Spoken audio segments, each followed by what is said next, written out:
Okay, let's get going. Okay, good evening, everyone. I'm going to call the Richmond City Council meeting of Monday, April 26, 2021 to order. Madam Clerk, on the minutes. Thank you, Your Worship. If there can be a motion to adopt the minutes of the regular council meeting held on April 12th, 2021, and adopt the minutes of the regular council meeting for public hearings held on April 19th. So moved. Moved and seconded. Discussion, all those in favor, any opposed, that's carried. Any agenda additions or deletions? None, Your Worship. And may I have a motion to resolve in the committee of the whole to hear delegations on items that are on the agenda? So moved. Moved and seconded, all those in favor, opposed, carried. So we have a couple of delegations this evening. The first one is Nick Osborne. Now, all the delegations are on the Stevenson food truck, as I understand, number 11. So the first one we'll call forward is Nick Osborne. Are you there, Nick?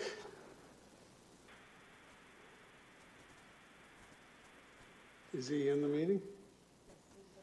I'm here. Hello. Okay. So just for you and the others, you have a limit of 5 minutes. You've told us what item you want to delegate on. Just introduce yourself and tell us what's on your mind. All right. Sorry, the 5 minutes starting now? Yeah, why don't you introduce yourself? Sure. Okay. Thank you. My name is Nick Osborne, and I'm with the Stevenson Hub. And I just want to thank you for giving us time to speak to Council today. You've all received our letter. So I just want to highlight a few things to you from that letter. Stevenson Hub is a nonprofit community space in Stevenson Village. We operate to promote 3 values in Stevenson: community engagement, community wellness, and creative collaboration. You've seen a list of all the programs and events that we offer in that letter. And because we offer most of these things for free, we rely heavily on income from outside sources. So the rent that we receive from food trucks is vital to the hub. Without it, we would not be able to serve the village or offer free community space and events like we've planned. You've seen in our letter the many ways that we maximize the positive impact of food trucks in the village, but the one I want to highlight is that we've only brought in food trucks with large social media followings because they're going to put feet on the street and they're going to increase the customer base for all of the brick and mortar merchants. You've also seen the ways that we minimize any potential negative impact of food trucks in the village. We only said yes to food trucks that offer a cuisine different to other offerings in the village, so there's no direct competition. We tuck them away behind the building so they're less visible. And because it's our private lot that's only used by customers of the hub, we've ensured that there's no public parking spaces in the village are used. We've worked really hard for the good of the village with this, and we've tried very hard to collaborate with Stevenson merchants. We reached out 5 times to the Stevenson Merchant Association, and when they finally met with us, Jim and I had a great phone conversation. And it's integral that we continue to work together, especially as we all are trying to survive this financial impact of the pandemic. And unfortunately, I feel that Council made a decision last week without consulting all of the stakeholders. We learned about the Council decision from the media.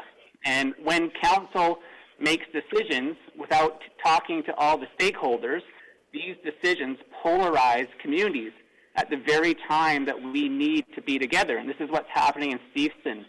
The food trucks have already booked spots with us for the summer. One has paid in advance for the first part of their booking. We entered into a contract based on the current bylaws of Richmond. We have followed them. And the issue that Council faces now is that when businesses make arrangements in good faith based on following the rules, and then the city changes the rules midstream without warning, without consultation to the stakeholders, businesses lose confidence in their governing officials.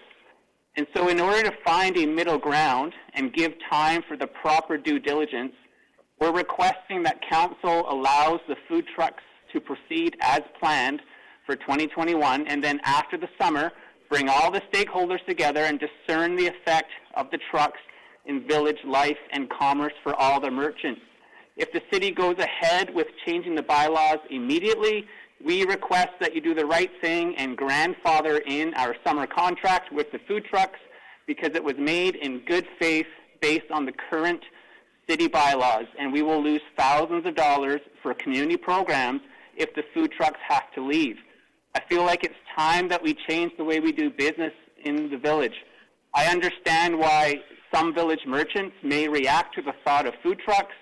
They feel it may rob current merchants of customers, but this fear is not based on fact. As already mentioned, the presence of the food trucks benefits the entire neighborhood. And unfortunately, this fear has caused certain businesses to react poorly and harass the food trucks with threats of litigation, frivolous calls to the bylaws department for non-existent infractions, false statements on social media, and now other Stevenson businesses are publicly speaking out with similar stories of bullying and intimidation by certain businesses. And this entire food truck saga and the way we're handling it is creating a black eye for Stevenson on social media. Now it's gone to news outlets and it's on other websites. And so we need to handle it fairly and wisely. And City Council can take that first step tonight by not allowing a small number of businesses dictate who's allowed to legally do business in the village. In preparing for this meeting, we heard from dozens of other Stevenson merchants, retailers, food merchants, members of the Merchant Association, and we've included with this presentation a letter signed by almost 30 Stevenson merchants expressing their desire for food trucks to remain at the Stevenson hub. And then lastly, 87% of the community of Richmond Facebook page said they want to see food trucks in the village. So based on that poll and the dozens of businesses who have expressed favor for food trucks at the hub, City Council would best reflect the heart of Richmondites by allowing these food trucks to remain at the Stevenson hub. Thank you very much. Thank you very much, Nick. Now the second, I believe they're together. I see two people here from Shameless Buns. That's what it says on the screen. Correct me if I'm wrong. I think we've got Matthew Brennan and Corvette Romero. But I'll let you folks introduce yourself. And again, you're speaking on the same item. Thank you. Thank you, and thank you, Nick. We appreciate the support. Guys, you know, again, we are a small business as well, and we wanted to come there and collaborate with the hub, with Salties, to support the neighborhood, you know, and we've heard lots of stories. People have reached out to us on social media, calling us, emailing us, reaching out for support and saying, how can we help? What can we do for you guys? Because we want you here, you know, and it's been told to us that there's a long-standing bullying that's happening in Stevenson for small business. How can the views of 3 or 4 businesses speak for the whole village? What kind of precedent does that set for everything? Like, today I decide I don't like dogs, so all dog business licenses will get revoked because 3 people say they don't like dogs, and now all of Stevenson isn't open to dogs? Like, how does that make sense? And I would love to see the data showing that their business has seen a dip on the days food trucks are there. What about the data for smaller businesses like the ice cream stores, like the bookstore, like the consignment store, like the donut place that, you know, maybe are struggling as well? They're seeing an influx of that. So how does 3 or 4 businesses that have caused this a stir and are very upset outweigh how the other businesses are doing and how we're contributing positively to their business? Yeah, and I just want to jump in that, you know, really the only comment that we've heard from these businesses, or really the only kind of opposition towards food trucks, is that we're stealing pre-existing business, which is completely false, because we can really only speak for our food truck. We can't speak for Salties, but we know 100% that our customers are coming from all over the Lower Mainland. These customers would not have been in Stevenson if it wasn't for Shameless Buns. So they're coming They're eating with shameless buns, and they're making a day out of it. They're walking around the town, like Corbett said. They're getting coffee. They're going and they're sitting on a patio, and they're having a drink. They're going into the local boutiques, and they're really bringing life into this town that has been hurting so much because of COVID, because, of course, Steveston relies heavily on tourism, and food trucks have brought this new life, this new excitement, this new energy into a town that has really been struggling for the last year. So it's really frustrating when we hear the argument that we're stealing business from other businesses in Steveston, because our business is coming from outside of Steveston. And again, we'd love to see some data on this. Do you actually have numbers saying that your business was lost the day Shameless Buns or the day Salty's Lobster Shack was in town? And, you know, we in Salty's offer products that aren't sold in Steveston. Like, there's no Filipino food in Steveston. So we are not competing with anybody there, you know. And the reality of it is that we didn't put a gun to people's heads. They directly came to us. We get people calling us often saying, where are you parked? I don't know where you are. I can't find you. So it's not like they walked past us and said, oh, I'm going to go there instead. Like, they don't even know we're there unless we say it on social media. And we work hard to establish our social media following and ask them to come follow us and come support us. Maybe it's time for these other businesses to look on themselves and say, hey, you know what? Maybe I should do something with social media. Maybe I should connect with my locals. Because we've heard so many locals say they focus so much on tourism, and now they don't have any tourists. So now they're, you know, angry that the locals are going to the food trucks. Yeah, I mean, this has got to stop. As Corvette said, you know, there's a lot coming out now from other businesses, not just Shameless Buns, not just Salty's, not just the food trucks, that there is bullying, and there has been bullying for a very long time in Steveston. And we're hoping that we can be a voice for these other businesses, and maybe some type of change can happen, and maybe we can work towards, you know, small businesses actually working together instead of small businesses working against each other. Like, for instance, we were also planning on opening a brick and mortar in Houston. We were looking at locations, but after this, we really don't want to, because what's going to happen? We're going to open and invest all this money into a brick and mortar location in Steveston, and then what? Someone's going to see a lineup outside and complain that it's not at their establishment, and then somehow City Council is going to, what, revoke our business license because of that? How is that fair? We don't see how this is fair at all. That you would, again, like Nick said, change a bylaw, change policy in the middle of something just because someone complained. And we really want to reiterate that we did do our due diligence. We jumped through many, many hoops to secure the spot at Steveston Hub. So it's really frustrating that a month and a half into this, we're just being told to pack up and leave. And one more point that we wanted to talk about was, again, the fact that we are contributing to Steveston. We love the Steveston Hub. We love Nick and Darren. They're great guys. They're doing great things for the community. And we are paying rent to be in Steveston, and that rent is going directly back into Steveston. So I don't know what else we can really say about that, but it's pretty ironic that this is happening. Okay. So thank you very much. Appreciate your time. We've got a question from Councillor McPhail. Sure. Hello. Thanks for Hi. being tonight and sharing your experience with us. Now, I have not eaten from your truck or the other truck, but I have driven by many times, and I have to tell you the truth, I don't know if it was you or Salty's. And I did see it on social media. It was a couple of weeks ago. It was a beautiful day, and there was about, 20 or 30 people waiting in line. And on social media, somehow it came up in my feed that there was a 45-minute lineup to order and a 45-minute wait to pick up food. So I guess my question is, how do you manage, if I know the area, there's a sidewalk and there's other parking spots, but how do you manage the crowd then in the COVID-19 reality that we're in right now? So we actually, like we had set the schematic to bylaw about where we were going to park and how much space was available for people there. So, you know, it's not on city property as well, so anyone walking towards the village is not going to run into a lineup of people waiting. As well, that one day on Bayview and that particular Saturday, I know which one you're talking about, that was our first time that both Salties and us were there. And it was a hit. People loved it, and it was this huge event. So everyone came and drove. You're right.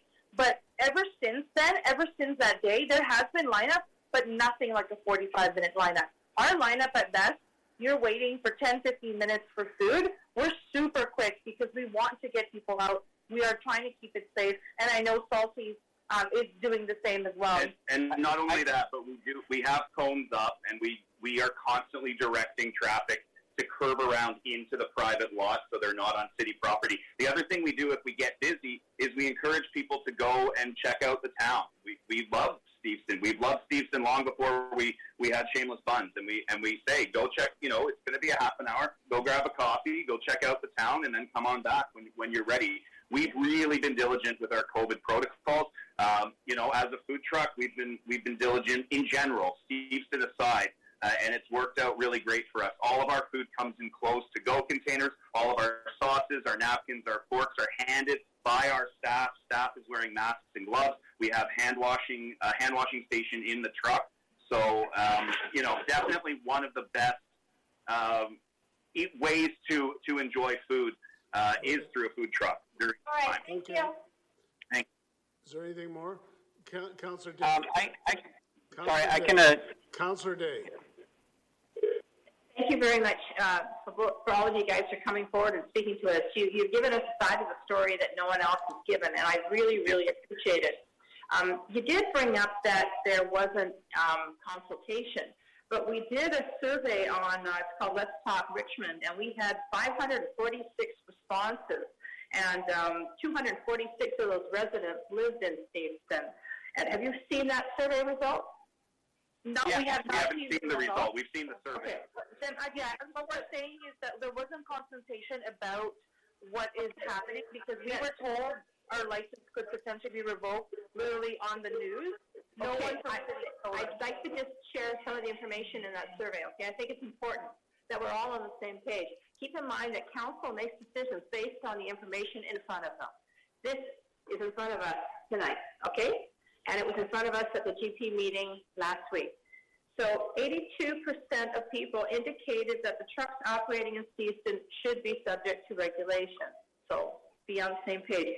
83% of respondents said they would visit a food truck if it was located just outside the Steveston Village core. So when we read those results, we thought, well, why can't we make everybody happy? I shouldn't say we. I felt that why don't we try to satisfy everyone's needs? For instance, if we Councillor, what is the question? A question. Yes. So what we came up with was the potential of staff assisting you to relocate just outside the core of Steveston. And some of the suggestions were Britannia Shipyards, the Steveston Community Center, Gary Point. How do you feel about that? So we unfortunately don't love the idea because of the fact that we've entered this contract with the hub and that we are supporting them. And the fact that we're in Houston means that our foot traffic then goes into the village. But if you take us to Britannia or you take us to Gary Point, our people may not walk through the village or, they'll drive to where we are and then leave. They're not going to go get an ice cream. They're not going to go get mini donuts. They're not going to go shop in the boutique because they're in their car now. They're not going to walk around in that vicinity.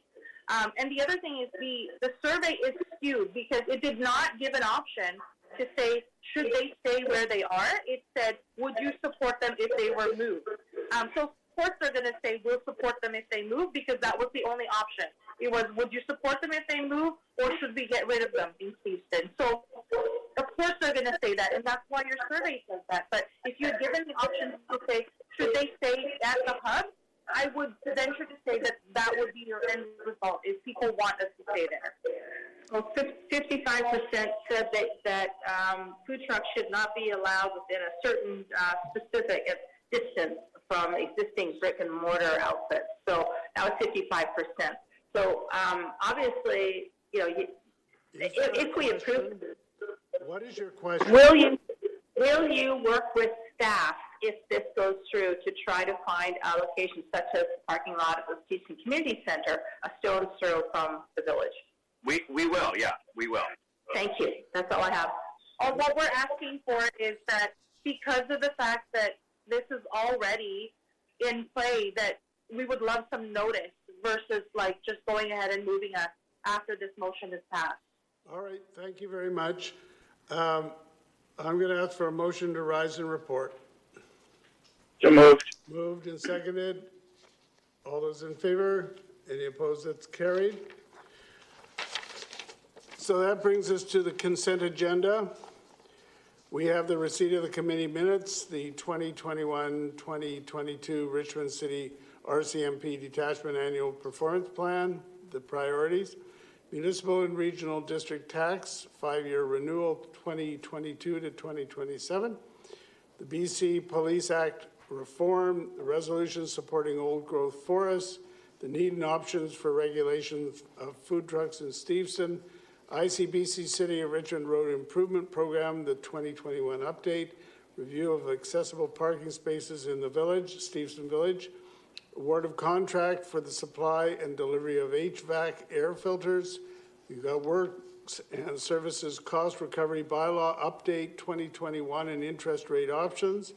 The land use applications for first reading to be further considered at public hearing on May 17th, 2021. First of all, you've got 11240 Williams Road, rezoning from RS1E to RC2, and the Agricultural Land Commission decision on number 5 road backlands policy. And finally, you have the 2020 annual report and the 2021 work program for the Richmond Advisory Committee on the Environment, the Heritage Commission, as well as the Food Security and Agricultural Advisory Committee. May I have a motion to adopt those matters by general consent? Moved and seconded. I'd like to have one removed, if I may. When we get to you, you can ask it to be removed. Sure. Thank you. Councillor McNulty. So thank you, Worship. I'll be supporting everything on the agenda. It's quite a loaded agenda tonight. So I'll try to be brief in my comments, but I do want to cover a number of them. The first one I want to commend is the RCMP detachment on the annual performance for community priorities, where they've gone and listed what they want to work on in the next year in terms of reducing property crime and looking at property crime. But more importantly, I wanted to point out organized crime. Again, the group has been out in the Lower Mainland today in another community, and the idea of organized crime is very important that we continue to have a strong RCMP detachment and men and women on the ground and in cars and out in the community with regard to supporting that, because many of these people infiltrate our community and in our community, and we can't take a blind eye to that. I think we've got to wake up when we don't think we need RCMP officers. We will never have enough on the street to handle it. I got a phone call from an elderly gentleman just off 2 Road just before this meeting, talking about witnessing drug exchanges last night outside a BC Housing cooperative at 2 o'clock in the morning. And this particular gentleman, I'm not going to name him or anything or identify where it is, has 2 children and is living in there in a subsidized housing.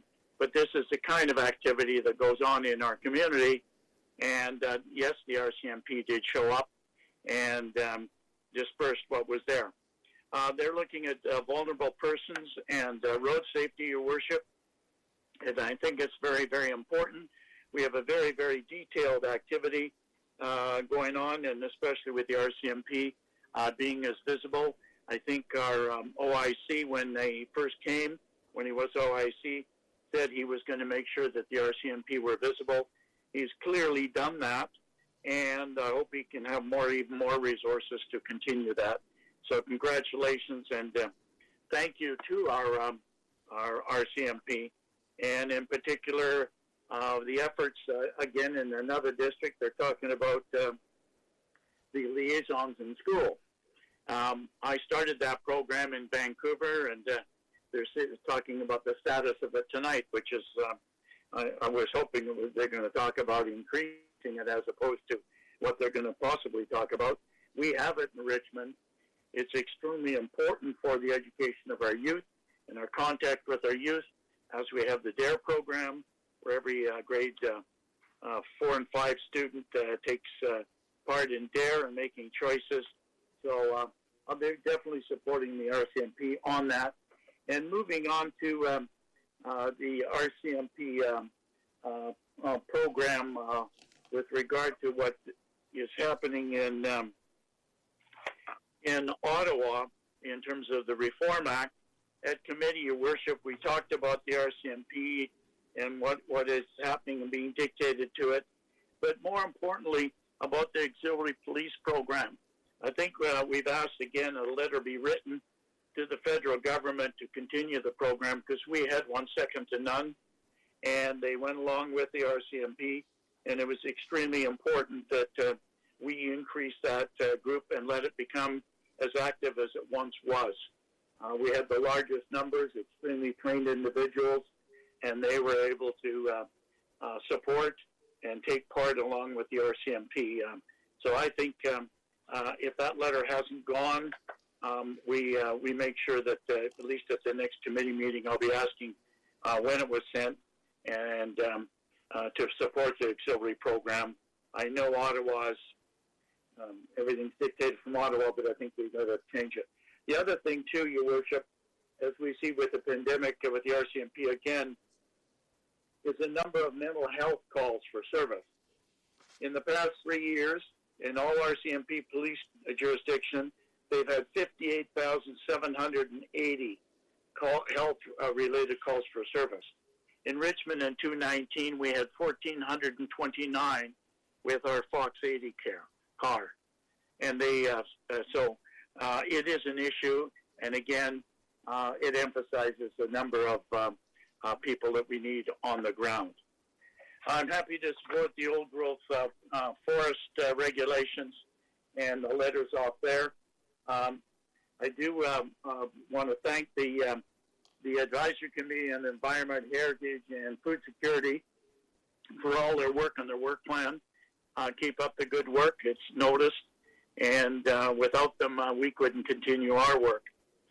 I wanted to make a comment with regard to the Agricultural Land Commissions, and I said this at the committee, Your Worship, and I'll be supporting it, the action on that one. You know, we've covered for them. You know, we've had some very good policies on the backlands over on 5 Road, and they've made some decisions that wasn't necessarily what council's made currently and previously. And we basically covered it up. I suggested at the committee, and I suggested again, we request the ALC to identify all the areas in the backland to maybe put into one parcel where it can be farmed, right from Steveston Highway all the way through to Blundell. I believe at one time, one of the local farmers wanted to farm it, and it was stopped by the ALC. Or not considered by them because it was a number of parcels, etc., and you'd have to get permission of each group. As you know, many of the groups are not really farming. They are doing some agricultural, which we thank them, but not exactly the way we see it. And that's a very valuable piece of property that could be used by one farmer or numerous farmers or whatever. And the other thing I thought, Your Worship, too, was there might be an area where we put some community gardens and ask them to put community gardens. I know the Jewish Day School has a couple in there for the children and stuff to learn agriculture, whatever. But we have 500 applications still in the hopper. We're only going to put 200 in the Garden City land. What a joy it would be to have people go into the highway to heaven to go and grow food for themselves or their food bank or whatever, in addition to what we're doing in the Garden City lands in Quantum College. I think it would be a very big plus. And it would also solve part of the need for the requirement of those groups. So I think that's something to suggest and refer to staff. Our staff take it under advisement for consideration. And the only other thing I wanted to talk about was the road improvements for the ICBC with regard to the video cameras that are going into those intersections and the interaction of the various things and the cooperation we have with ICBC and that. And so it's a good program, and I think we need to continue it and let people know that those cameras, when they're activated, maybe people will start slowing down in it. So with that, Your Worship, I'll stop. I'm sure others will add to the discussion and the comments of many of the others. Because the others I want to talk about is off the consent agenda. Thank you. All right. Councillor Wolf. Thank you, Your Worship. First, I'll just mention the item that I would like to be removed from the consent agenda was a planning committee recommendation, and it's item number 16, the Williams Road land use application. So I'll speak to that after the consent agenda, if that could be removed. And then with this time, I'll speak to the other items on the consent agenda, which I am in support of the remainder. And I'll just briefly touch on a few there. So I also will, I guess, briefly touch on what Councillor McNulty was referring to in many of his comments on the Richmond RCMP detachment annual performance plan, number 7, and just to really thank the RCMP for being prepared. We've seen monthly reports, the types of cases and issues that have been on the rise over the last couple of years, and it seems that the level of training that we have in our detachment is able to be capable and address some of the very serious matters when there's vulnerable people after situations have occurred, that we're approaching them with the proper training. And I've asked a number of times in different situations, and it seems to be that we're planned ahead well in Richmond for the growing city and the demands it has on the police system. So I think there's a lot of great community priorities that will continue here. Next item is the item number 10, the old growth forests. I'll just, again, thank Harold Steeves for the history lesson that he provided at the General Purposes Committee related to Pollock Park and all that, and the people behind it. And then to mention in the supplement document that came with with this report or this recommendation, on page 125, it does have a list of different type of old growth forests, and I really like the different spread, and one of them really relates to Richmond. So there is an image there on page 125 of it's the northern white spruce bog. It's picture number 5. Looks very similar to what would be in the middle of the D&D lands or the Richmond Nature Park or the lesser Rideau Island bog in East Richmond. So we have remnants of that. Unfortunately, it's about the same percentage as the province does overall, which is about 2% or less for us, this type of old growth forest, whereas the province, it has a collection of all. So I really value our voice, our municipality lending the support to the municipalities on Vancouver Island that are also making similar statements. And hopefully provincial action comes next. The next item I'd like to speak to is number 11. We had some delegates about the food trucks, and I do again support the food trucks. I've been to these, not in the Richmond Stevenson location, but the next time I'm doing business in Stevenson, I was intending to visit them,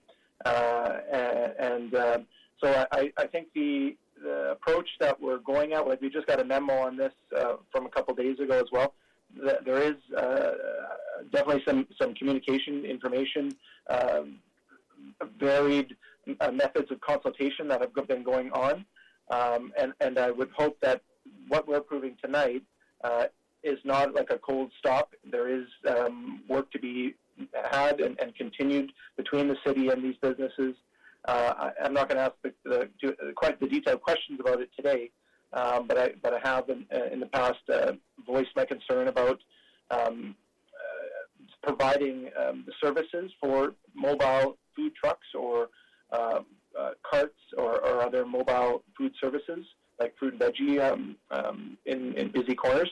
And so that I hope that they're provided with electricity if they get to be in a new location, that it's one that the city already has some services, so they can easily plug into the grid, as opposed to put demand on other buildings that might not be capable of the electricity or gas demands of them. And I know they're mobile, so they usually bring their own, but again, better to have on-site electrical hubs than have them use generators that are noisy and pollute the environment where they operate. Next, just a couple more short ones here. Item number 12, the ICBC City of Richmond road improvements. We received a lot of emails and direct complaints around noise issues related to roads and deteriorated asphalt conditions, potholes, and all these things. And I've directed many of them in the last week to the pages 210 to 211, which highlight many of the proposed projects. And many of the people who've received that are very pleased to hear that, oh, finally it's in the city's list, and it will they'll get to it. And so some of the key intersections, I think, are I won't list them because I spoke about this in committee. But I think we have a lot of great road improvements to come, and really value that ICBC can contribute a larger amount this year than what was funded last year. So all around very positive that our staff have been able to work and advocate for so many projects. Next, item number 14, that's about the air filters. During time of COVID, we definitely value the HVAC systems a lot more. I'll just briefly mention that in the report it does go more than having a contract to supply and deliver, but also installation. And I did talk, our staff commented in committee, and one of the phrases they shared was that we're trying to build capacity in-house. So some of these installation jobs, if one of our staff have to be there anyway, bring the fleet truck, unlock the cabinet to access, then maybe some of our staff can be trained to do that in the future. So, and I was assured that after this 3-year term, instead of just going straight to a renewal, we might be able to build in some of that in-house capacity, which would be well appreciated. And I know there was a comment in the report that staff are already at capacity and don't have ability to just go and do this now. But we have 3 years to hopefully get some of the capacity shifted, and we'll see where things are at. COVID and all that by that point. Almost wrapped up here. I'm going to speak to number 16 later. Number 17, the backlands. That was just one key thing I learned at the planning committee that I attended. On page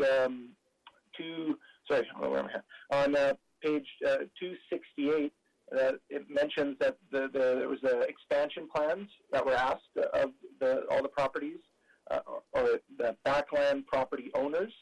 And on page 275, it has a little table on what their future plans are. But what I got clarified at that meeting, which I think is important for anyone out there looking at this report tonight, that attachment number 3 on page 275, that column about their future plans is only about their front lands. So even though this is a backland property owner, those future plans are about the front lands where the religious buildings are for the most part now.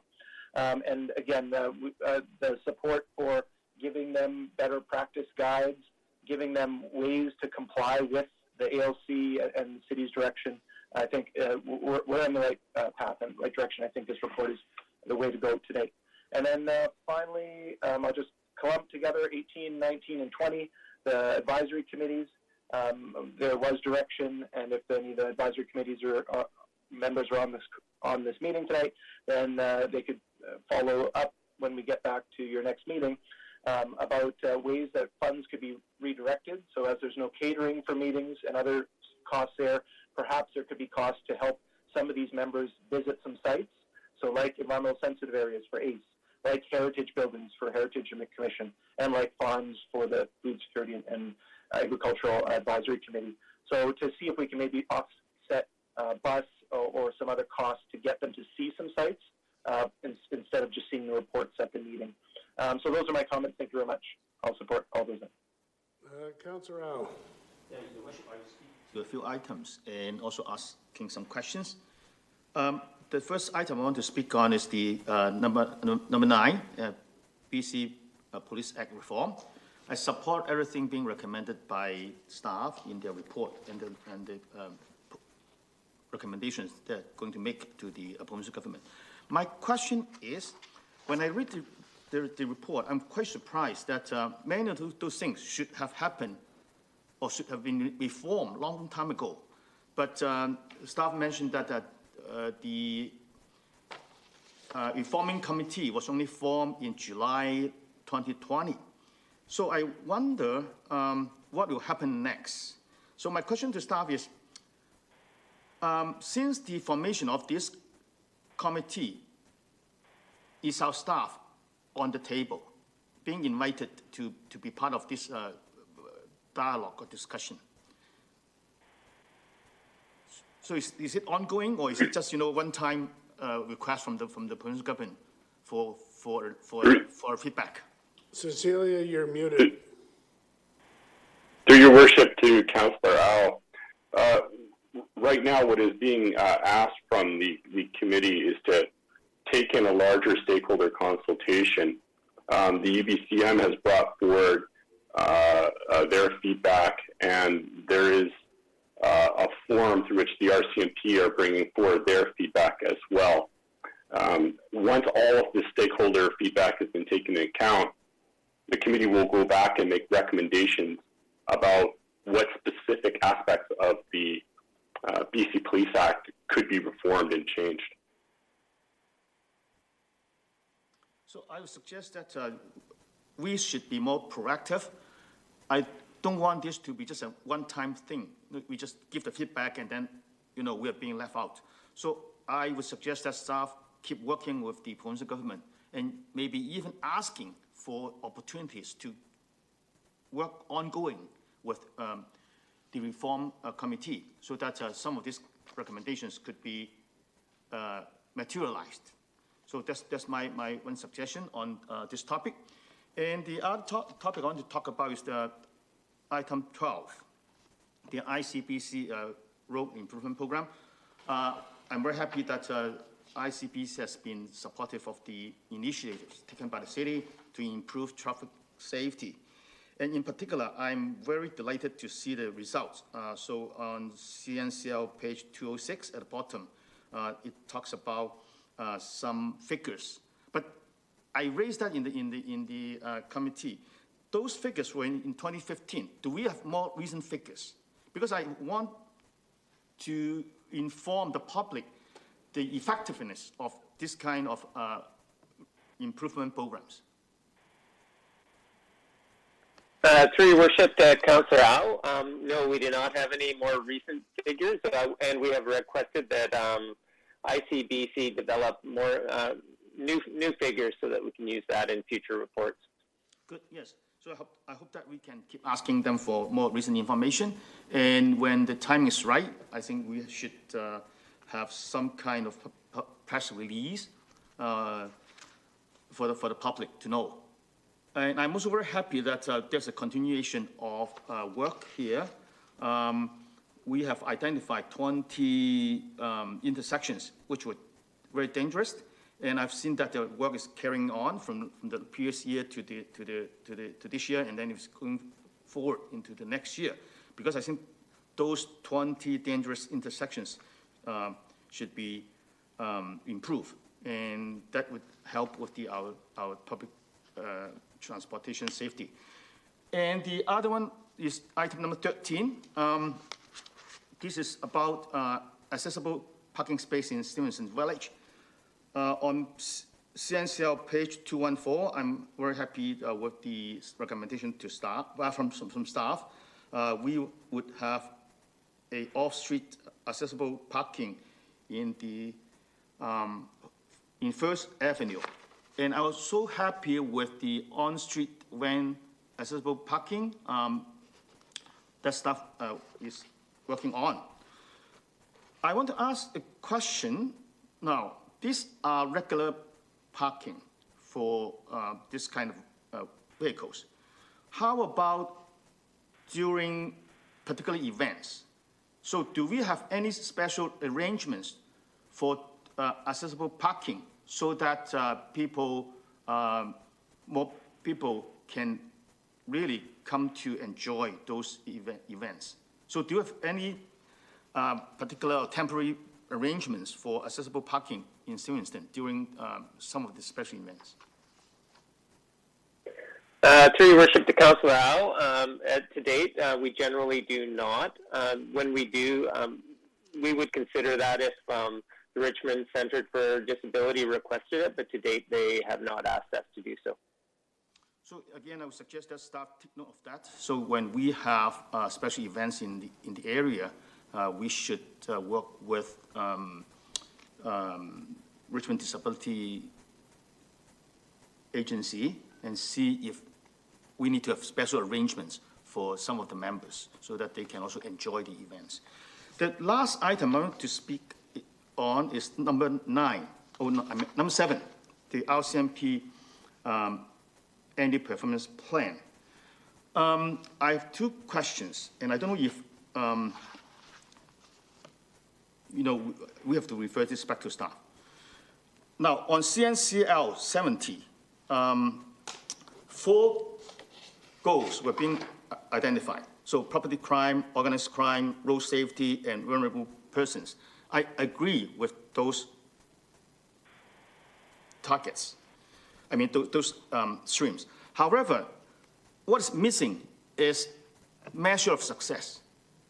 I noticed that in the past, in 2018, 2019, when the plan was made and those items being identified, there were outcome measures. For example, in 2018, there was a goal for reduction of 2% of residential break-ins. In 2019, it was 5% reduction in residential break-ins. In all those items, there was an indication for success or measure of performance. And I noticed that in this year, it's missing. So there's no measure of performance. There's a goal, but there's no measure. So I wanted to know why is it not there this year?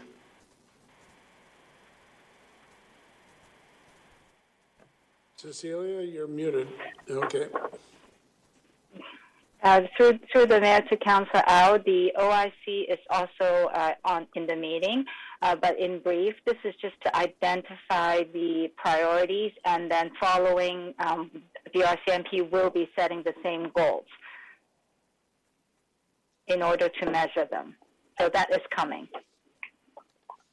No. You don't have the goals. You have the targets here, right? But you don't have the measure. My apologies. I mean that they will be setting the measurements, like the reduction targets that will be set.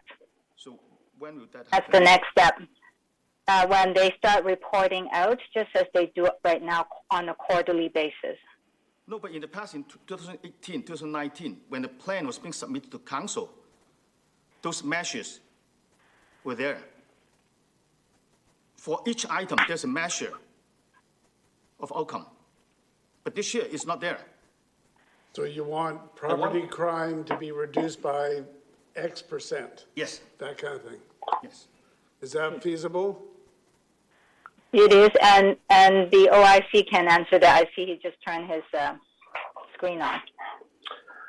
Hi, good evening, Your Worship. Through Your Worship to Councillor Au, absolutely those goals can be placed back in.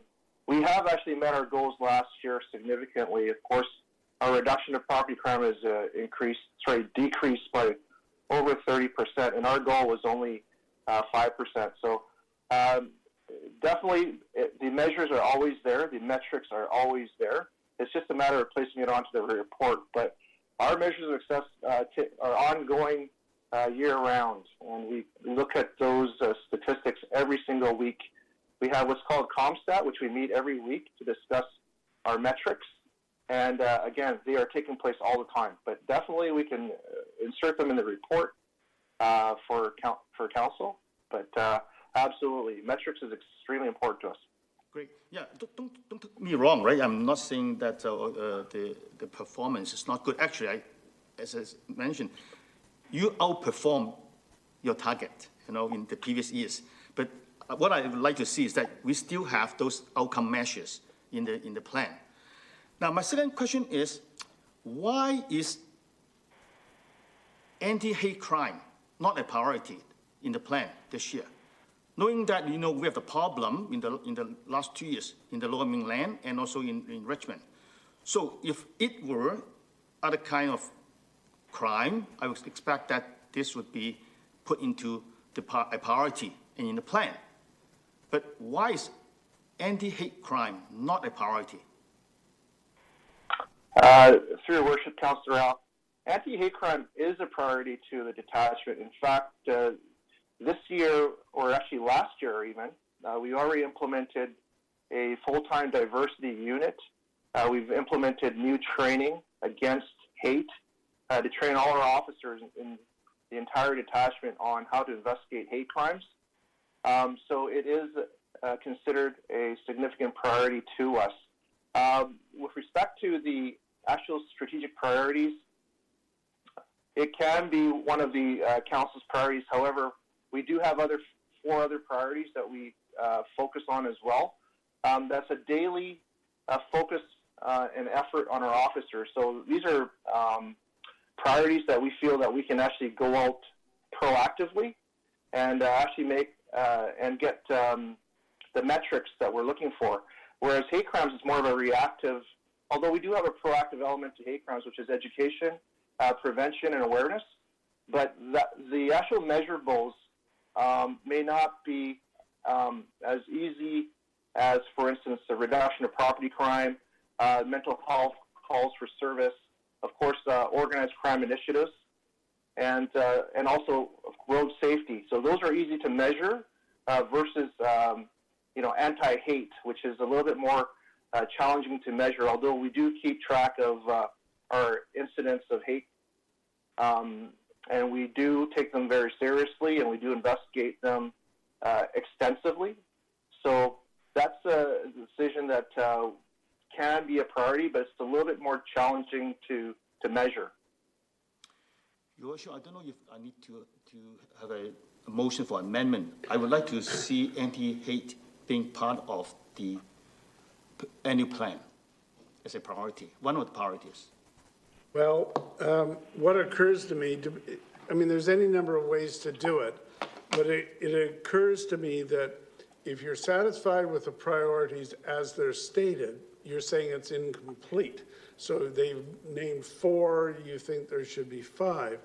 What we could do is accept what we've got on the table, but then give direction to staff, first of all, direction to staff to report to the next Community Safety Committee meeting, first of all, on the measures of success, for the potential measures of success on the priorities, and secondly, to report on the efforts for anti-hate, report on the efforts and the programs that have been instituted, and whether that should be an additional priority. We could do that and give direction in that sense. The alternative would be to simply take it off the consent agenda, refer it back to staff for those same kind of things, and then ask that it come back through committee to council. That's up to you as to which one. I would ask it to be removed from the consent agenda. Okay, so that would give us you'll end up, if you want to refer it back, then it'll end up as one report with or without that extra thing in the measures. Okay. So, Councillor McPhail. Thank you, Your Worship. I will be supporting the items on the consent agenda and just want to speak to a couple. Number 9, the BC Police Act reform. This report before us responds to the Special Committee on Reforming the Police Act request for feedback from the public. And the report offers suggestions for improvement in the areas of organized crime, encountering money laundering, integrated teams, emergencies, mental health issues, and auxiliary programs. Question through you, Your Worship, to staff. Were these subjects on the website where we gave feedback already, or were they ones that we came up with? Through your worship to Councillor McPhail, these are items that we felt were the most necessary for areas of reform. And there have been a number of different submissions from various levels of government and stakeholders. But these particular issues we felt would have the most immediate impact and the most lasting impact. All right, thank you. Now, there are a couple of days left if members of the public want to make comments. And so where would they do that? What is the link to that? Can you share that? Through your worship to Councillor McPhail, the Police Act committee is it's available on the subcommittee website. It could be found through a simple Google search, but I can get the exact details of that and report back. All right, there's not much time left, but maybe members of the public would be interested in submitting their own. And so over the years, the city has collected a wealth of information on these topics, and as discussed at committee, I hope that our submission includes data and anecdotal evidence of our lived experiences, especially around mental health issues and the RCMP auxiliary program. The review of accessible parking spaces in Steveston Village. Last June, staff was directed to review accessible street and city-owned parking spaces in Steveston Village and provide recommendations for improvement. I was so happy to hear that the Richmond Center for Disability worked with staff and discussed and reviewed the feedback and the inventory of parking spaces.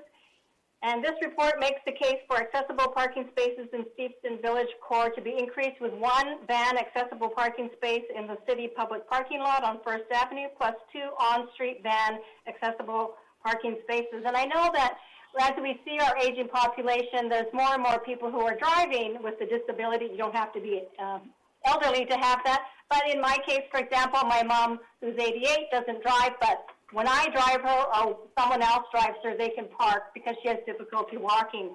And so these are really valuable, and I think it was a good thing that we increased them. And I do agree with a former comment about more spaces for special events.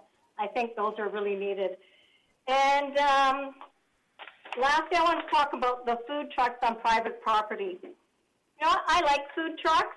And I do believe there are benefits that do provide more choice to consumers and that they could bring in more visitors to the area. And then there are challenges, and there are a lot more people coming in and parking. And for me, I think one of the things, especially during COVID-19, is the social distancing. And I've seen, and we have experienced that last summer, some of the issues, especially in the village, about how it was so difficult to keep social distancing and how concerned people were. You know, I'm not so concerned about the competition. I think there's always going to be competition, whether you're a high-end restaurant, a fish and chips, a coffee shop, or a food truck. And I think competition is good. But I do believe there needs to be regulations. And I think what we have before us is a good way to go. At committee, I did ask if the 2 food truck owners had been contacted and was told no. So I'm disappointed again to hear that they had to find out through the media. And I think that's not the way we operate. So I think we have to look at that and look to do it differently in the future, because I think this is going to be something that we're going to be talking about more. Steveston is a very desirable place, whether it's in the village or outside of, you know, right outside the village. And you know, we did get a report that one of the trucks has agreed to go to Britannia Heritage Shipyards, which really is a nice stroll from the village, and I can see that being very popular. And I hope that the other truck will take and work with the city on finding a location that works for them and works for us. So thank you, Your Worship. All right, thank you. Now, Councillor Steve, did you mean to take your hand down? Because I had you next.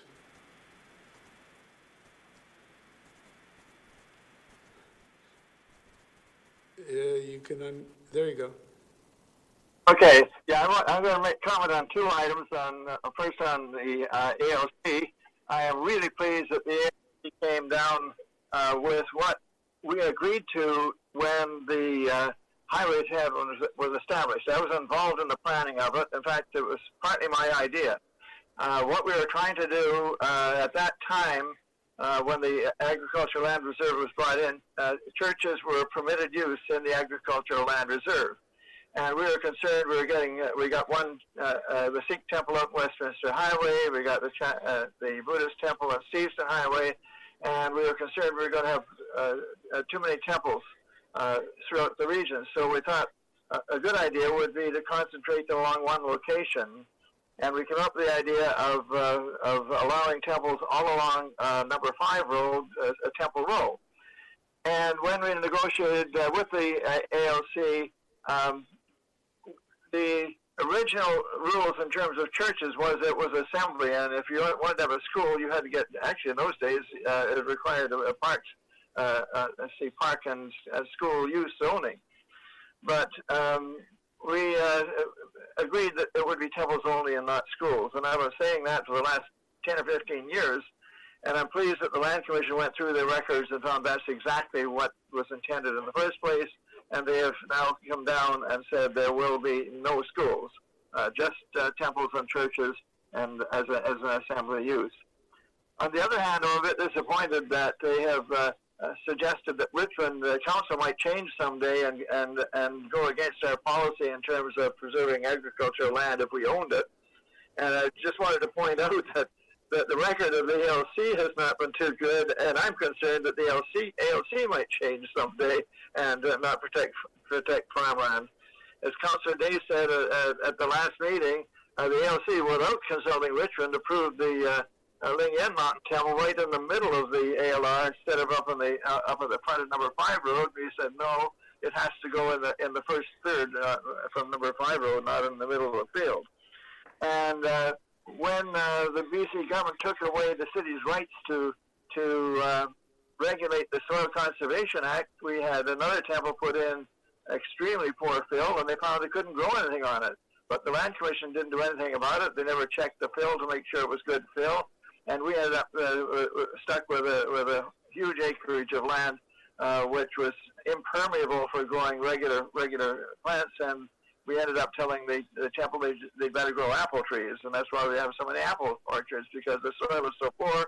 You have to dig a hole, put good soil in, and so the roots get down to the good soil below. So that's the record of the Land Commission over the years on the highway to heaven, and I know the present Land Commission is very good, and I just hope that the Commission doesn't change back to where they were before.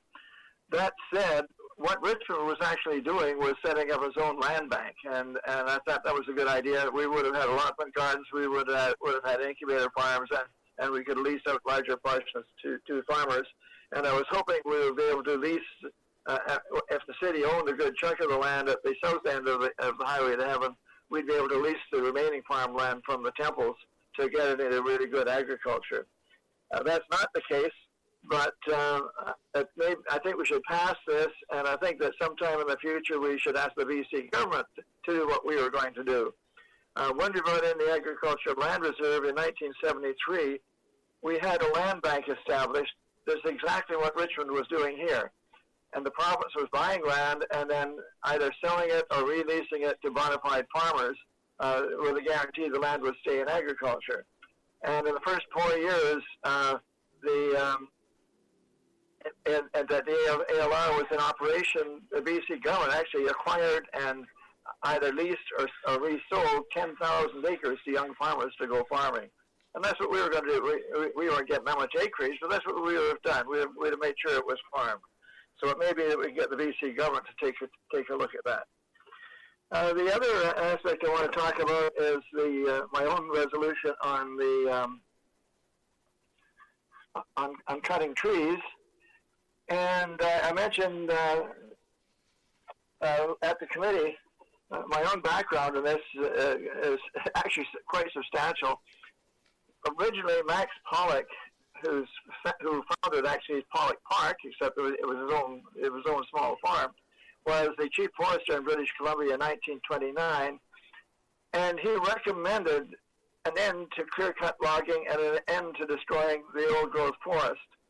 the forest companies didn't like that very much, and he got removed as chief forester, and they hired a new forester that went along with clear-cut logging, which exists to this day.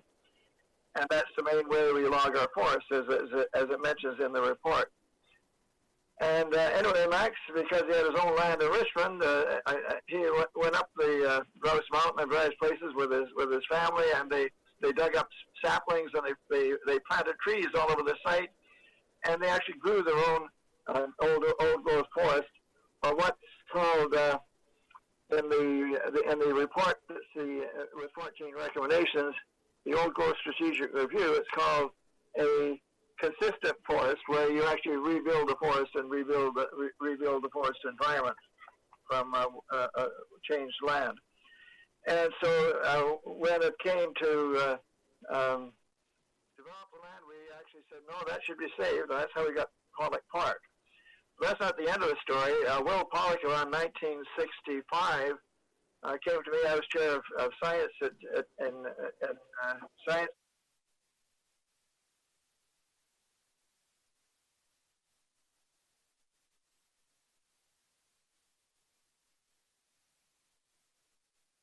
Time, and suggested council should swap what was the garbage dump in southeast Richmond, now Port Vancouver, for federally owned land in central Richmond, and that became the nature park. And we also went on to recommend the eastern bog forest. So we've saved our forests, and we've got that legacy in Richmond. We keep saving individual trees, but one individual tree doesn't make up for a forest that the province is cutting down. After that, I was MLA and became secretary. We didn't have a Ministry of Environment, but I was Secretary of Forestry and Fisheries. And we went all over BC looking at the clear-cut logging and said this has to end. We actually got legislation passed to ban the clear cutting along stream banks, even the tiniest 1 foot wide streams that had salmon spawning in them, because it was affecting the fishing industry. And we hired 2 or 3 times as many fish and wildlife people and doubled the number of foresters. After the government changed, they were all sacked, and everybody went back to clear cut logging. So I find it very welcome that the present government asked for a report on clear-cut logging, and it's called the Old Growth Strategic Review. And it came up with 14 recommendations, and I want to just go over one of the main recommendations on page 51 of Council 153. It said there should be 3 types of forest. The protected forest, which is an old growth forest, should be protected, and they said we should stop all logging of old growth forests now and start protecting them. A converted forest would be forests that have already been logged off and they're growing back, and a consistent forest would be one that would be replanted to try and recreate the environment that was destroyed when the trees were cut down in the first place. And so that's what they were recommending, and they were recommending forests like the Fairy Creek that's being logged off in Vancouver Island would end immediately. The present NDP agreed with that and ran that as an election campaign, and then they allowed the Fairy Creek to go ahead anyway. So when I was going to bring in my own resolution, when I found out Port Moody had already made the same resolution, I looked at that and said, wow, that's great, especially by including the 14 points. I'm pleased today I got this in the mail from the Sierra Club, and they're saying exactly the same thing. They're calling on the BC government to implement the 14-point recommendations of that forestry committee. So I think we're on the right track, and I'm pleased that Council has put it forward on the consent agenda. That's my comments for tonight. Councillor Day.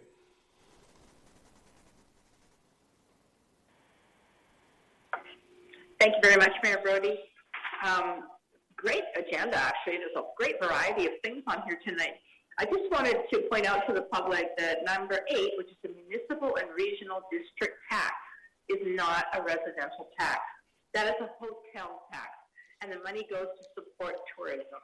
So just in case people are confused about that, I wanted to point that out.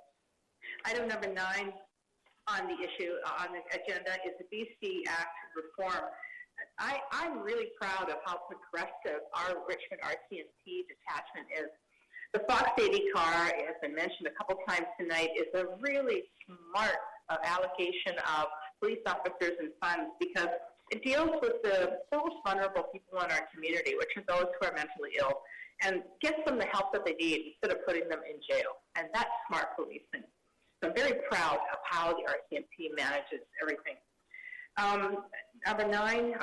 Number 10 is what Councillor Steves just talked about, which is agreeing with the City of Port Moody with their resolution. So that's what a forest tree is supposed to look like.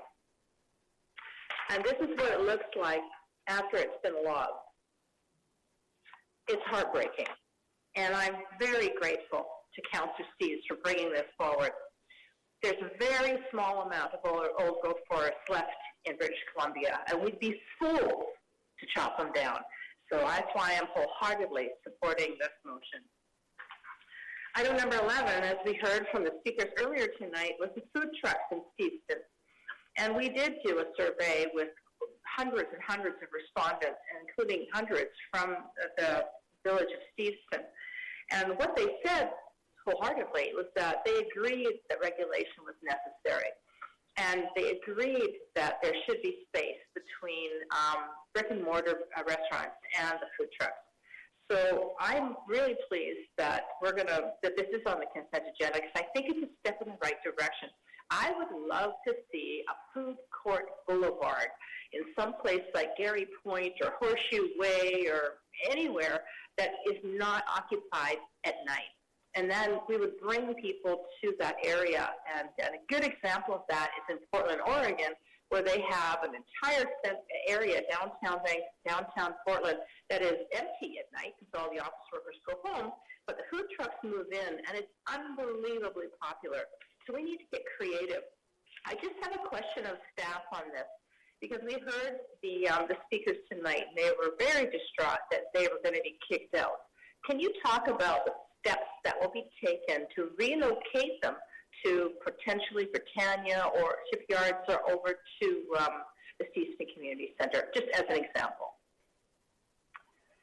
Through your worship to Councillor Day, staff have identified multiple suitable locations in Steveston. There are two that meet the different location criteria that we assessed, and we have offered those two locations to the two impacted food trucks. One has confirmed, so we will be working to finalize that license agreement, and for the other food truck, we will make contact again following this meeting tomorrow and again discuss location options with them. Okay, so to be clear, they're not going to get kicked out tomorrow. There's time. That's correct. Good. Thank you very much. That's what I thought. We're not going to just cut them off at the knees and say, good luck with that. We're going to work with them to find a solution that is fair to everybody, including brick and mortar and to the public who obviously love food trucks and are following them around the community. ICBC, I just have a question about ICBC item number 12 is the road improvement program. Missing from that list seemed to be Steveston Highway and number 5 road, which I know previously was a high accident area, and I'm very familiar with this area since this is where I live. Can staff talk about why that wasn't earmarked for more safety measures?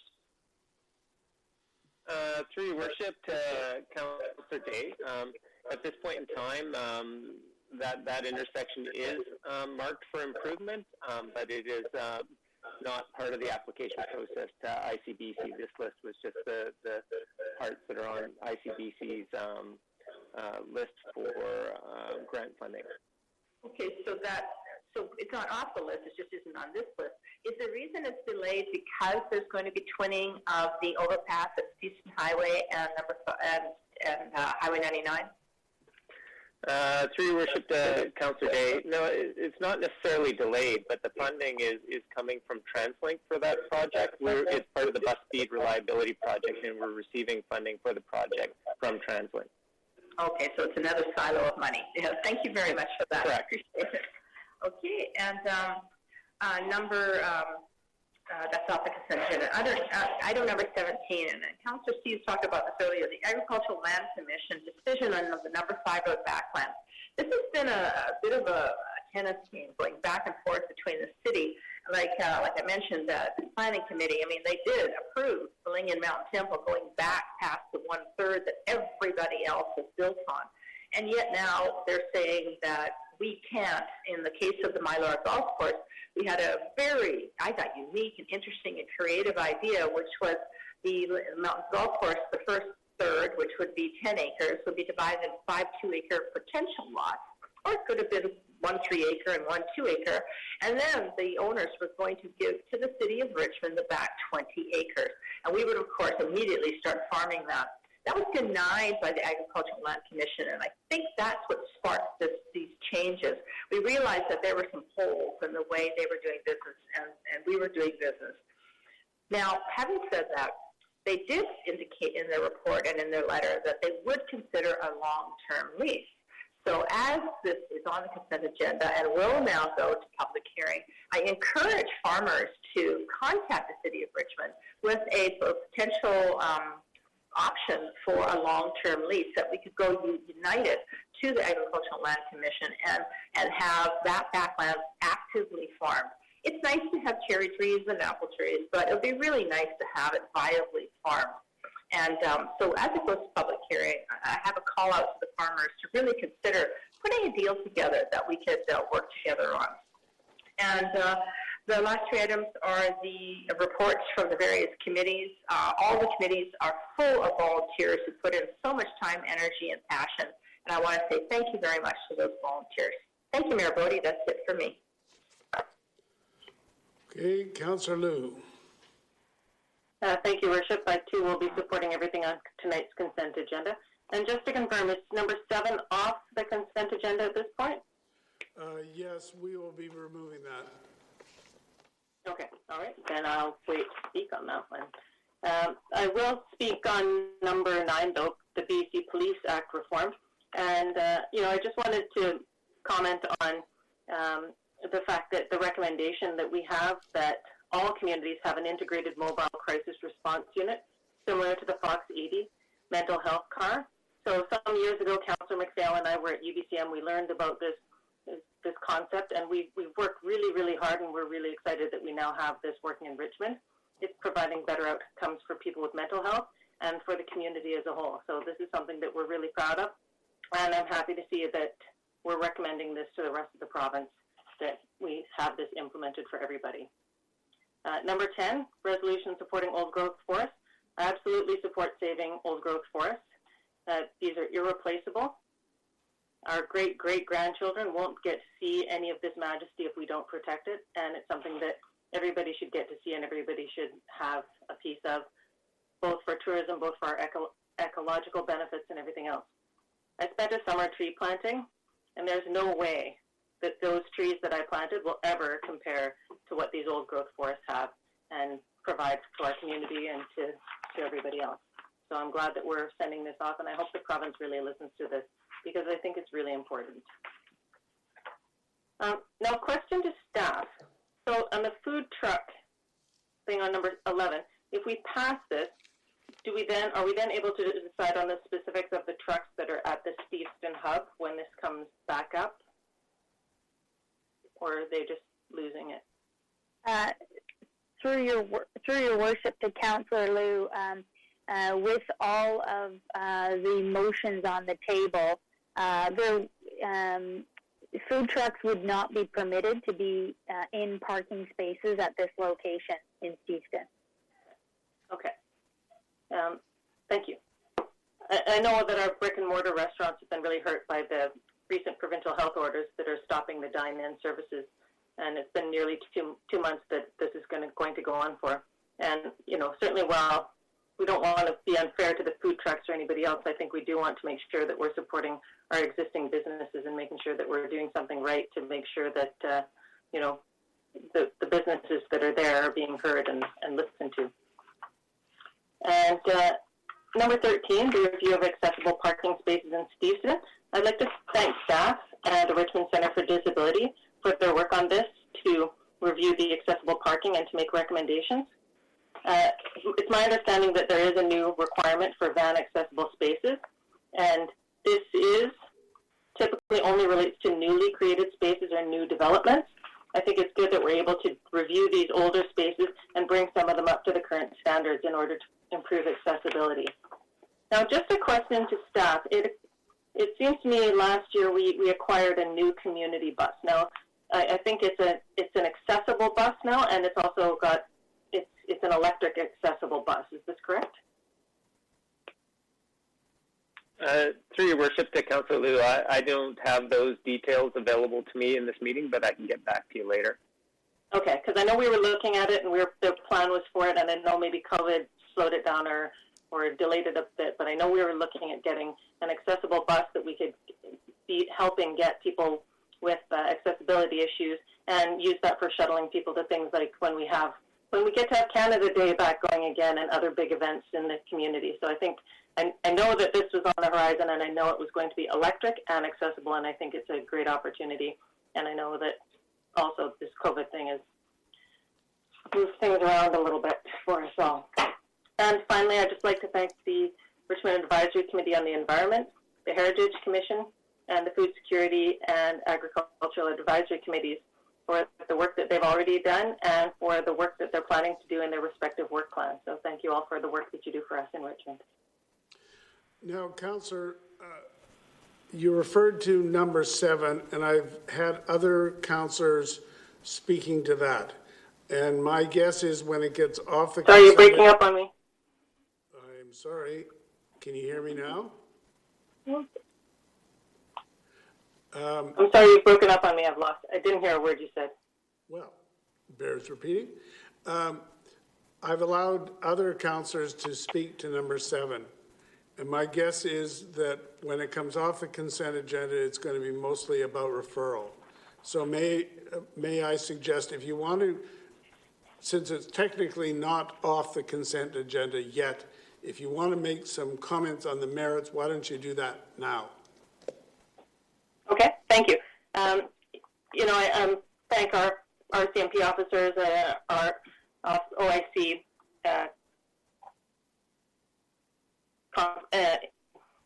it's Chief Superintendent Constable Ing. He's gotten a promotion. I'm stumbling over this. I apologize. And so he's given us priorities of property crime, organized crime, vulnerable persons, and road safety. And already that's a lot of priorities. When something's your priority, it should be one thing is a priority, and that's it. I think you know, certainly nobody's leaving anything else on the table and ignoring anything else that's happening in the community. There's still, you know, proactive policing going on out there.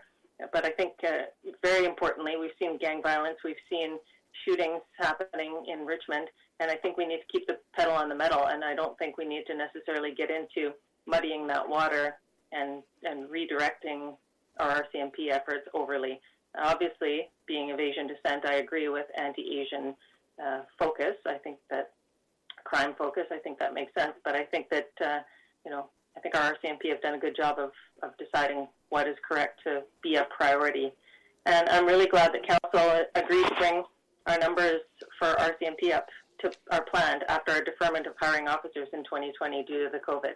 So I think policing is very important. I think that we want to get back to focus on our priorities and make sure that Richmond's as safe as possible. Okay, thank you. So now I will take number 7 off the consent agenda, and we'll deal with it as soon as we're finished the consent agenda. So I'll call the question on the consent agenda. All those in favor? Is there anyone opposed to that? All right, so that is carried. Now, we'll go to number 7, and I understand, Councillor Au, your suggestion is that the matter be referred, talking about the measures for success on the various priorities, and secondly, anti-hate crimes. What are the programs? What are the efforts? Should it be a priority? Those. Do you want to move that then? Okay, so that's moved. Is it seconded?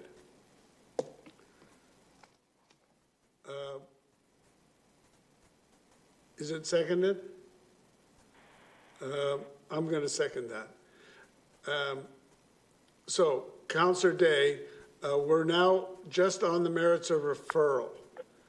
Did you still want to speak to that? Okay. Yeah, yes, Brody. Just to be clear, when you were speaking earlier in the meeting, you said that this would be a direction to staff, and you just said this would be a referral back. Which is it? It is a referral. I posed the idea of giving direction or a referral. Councillor Au says he wants to make it a referral. So that's what he is doing now. Now, if this referral doesn't pass, then we will put the original motion in its original form on the table, and we'll talk about the substance. Okay? Okay, can I ask our officer in charge, Will Ng, what the difference is between a hate crime and a harassment crime? This is on the merits of referral. I'm not sure that comes in. This is important.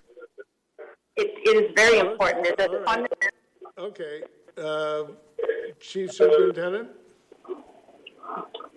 Yes, thank you, Your Worship, through Your Worship to Councillor Day. Your question is, what is the difference between harassment and a hate crime? Yes. Whereas a hate crime is a specific crime that's targeting a people of a specific group, versus harassment that can be universally applicable to anyone. Okay, thank you. I guess what I'm concerned about is that I know that there is hate crime out there, but I also have read the letters that we're getting from the people of Richmond, and there's a lot of frustration. And what may come across hate crime right now may be more frustration and just feeling antsy. And so what comes out of people's mouths isn't really, necessarily what they mean. And so I'm worried about being too heavy-handed. So I would prefer that this was a direction to staff as opposed to referring it back, starting all over again, to redirect the directives, because the RCMP has done an amazing job of coming up with 4 top priorities, and things like gang-related crime and whatnot, and they know what they're talking about. And so rather than us direct them or tell them they must change their priorities, I'd rather direct them to look into what we need to do about hate crime and what is the prevalence of it. So I can't support the motion as it is right now on the table, but I would be willing to support the motion that we stick with the original 4 top priorities and then make a direction to staff that they look directly into hate crime and bring back valuable information that we can use as time goes by. Thank you, Mayor Brody. All right, Councillor McPhail. Thank you, Your Worship, and a question through you to the OIC. So the community priorities are selected through, ongoing strategic planning processes, and then there was a, community engagement process. 501 people responded through Let's Talk, and you did stakeholder interviews as well. So, we've gone through a whole process and come up with these 4. So I guess, this is a topical issue at the moment, but you're also addressing it. I was just reading The Hate Has No Place in Richmond. This is through the RCMP website, and it talks about the actions that you already have in place. So I'm just struggling with, what is the benefit of this to make it a priority when you already have so many things in place? Councillor, that would be the question we would ask. We're not determining that we are going to make this a priority. We're referring it back to get more information on it. Well, then I can't support the referral as it is, because we've gone through a process already, and I believe the RCMP is already doing a lot right now, as evidenced in this article I just read. Thank you. Okay, Councillor Au, go ahead. Yes, Your Worship, I think I make most of my points, but I just want to emphasize that, yes, we can say that we're working on hate crime, but without putting it into a priority position, I think this is just empty talks. Each time something happens, we say, yes, there's no place for racism in Richmond. And then what happens? Up to now, we still do not collect statistics on hate crime. If you take the monthly statistics, there's no mention of this kind of crime. And I also mentioned earlier, if for any kind of crime, there's an increase for 400%, 500%, 700%, I would suspect that a state of emergency would be declared. And that would jump to the top priority of the annual plan. I'm surprised that, when we have this kind of, I would call it a crisis, and we are saying that we don't need that to be considered. So actually, to be honest, I just want this to be put upright into the annual plan. I would even want to move that. But now I'm only asking, let's do it one more time. Go back to the staff, go to the committee, take all the information, come up with a plan, and then come back to council. Actually, I would like to say that let's pass an addition to the annual plan, make the fifth priority, which is the hate crime. So I'm surprised that this is not getting support. I'm surprised. Well, we don't know what support it's getting with respect. Now, to the chief superintendent, do we have the statistics on reported hate crimes, alleged and convictions and all that? The incidence of it? Yes, Your Worship, we are collecting the data with respect to hate crimes. It's just that's not being reported in our monthly reports. All right. So I think if this got referred back, the RCMP and our staff would get together and put together the information, and then they could come quickly back to community safety, and we could see whether we want to add that. I think it's, I say that knowing that there must be hundreds of things that the RCMP do that doesn't rise to and they're important, but it doesn't rise to the level of a priority. And that's, to me, I think it's worth sending it back, see if it rises to that level. It's certainly very topical today. See whether that's worthwhile, and then we'll ask our committee to deal with it, and it'll eventually come back to council. Maybe the recommendation is don't do anything at all, but we'll see. So with that, I'm going to call the question. This is on the referral of this matter back for the reasons that I mentioned and those further investigations. All those in favor? Okay, I'm seeing Councillor Au, Councillor Wolf. Those opposed? If I could see hands. Okay, so it's Councillor Day, Liu, Steve McNulty. 1, 2, 3, 4.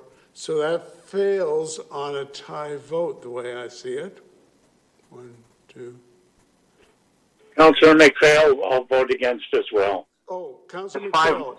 Councillor McPhail, you voted against it. I didn't see your hand. Okay, so that is defeated. So then, if we can put on the floor number 7 as it's written in the agenda package. Councillor. Mr. Mayor. Councillor McNulty, go ahead. Yeah, thank you. I didn't support it for obvious reason. It's a pretty weak reason to go on it because we're all concerned about it. What we can do is ask the OIC to include what he had said earlier, that just to put those on the sheet that we get to the public on the various incidents in the city of Richmond, as opposed to telling him how to do his job.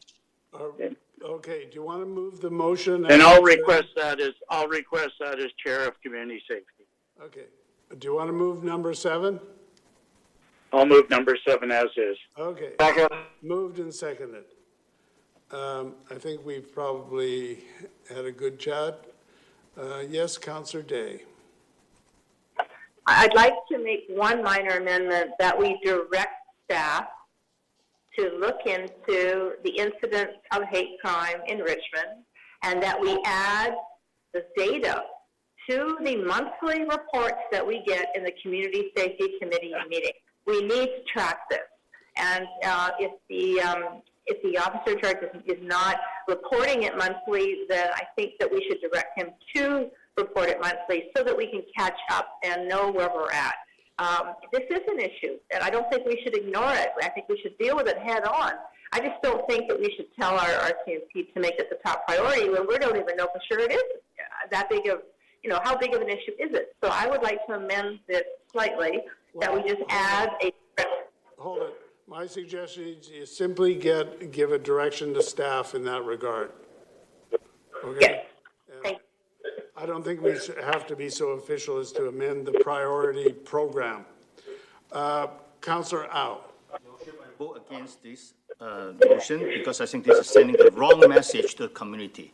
We may say that we would like to ask our MP for more information, but without making it into a priority or even considering making it into a priority, I think this is the wrong message to the public.